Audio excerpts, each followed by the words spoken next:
second attribute that's very important is numbers.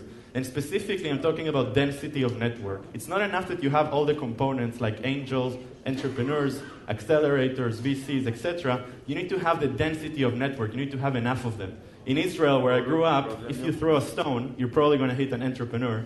In London, until recently, that wasn't the case. You know, it wasn't a viable option for people to go to entrepreneurship necessarily after school because maybe the money was elsewhere, maybe they didn't have the belief that actually they can make it happen.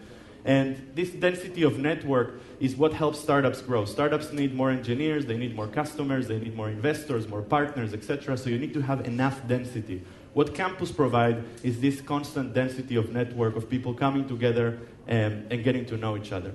We achieve this density through embracing one of Google's main principles, which is openness, and open will win. Some of you probably recognize these logos, and these are Google's open source platforms. And we embrace it as well. So, you know, at campus, anyone can apply to host an event, anyone can apply to become a member, etc. So this is how we managed to achieve scale. To give you some numbers from our operation so far, we have 28,000 members. We helped more than 1,000 startups. Last year alone, we held more than 1,000 events. And one interesting stat is that I asked the cafe in 2013, how many cups of coffee did you sell? And they told me that they sold 90,000 cups of coffee. And I believe that there's a correlation between innovation and coffee, and we have pretty damn good coffee. But to give you guys credit, you also have pretty amazing coffee here in Turkey, so no excuses, right?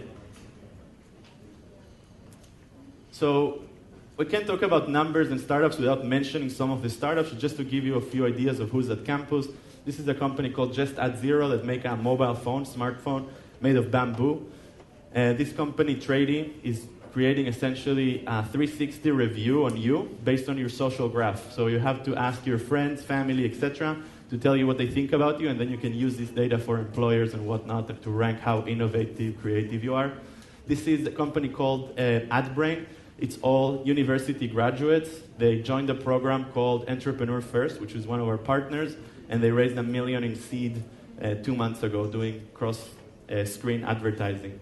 And this is a company called Saydak from the Nordics that creates augmented reality on mobile to shop for furniture. This is the first use case, so if I wanted to buy a new sofa for this stage, I could just point my phone and flip through the entire IKEA catalog and see how it looks on stage.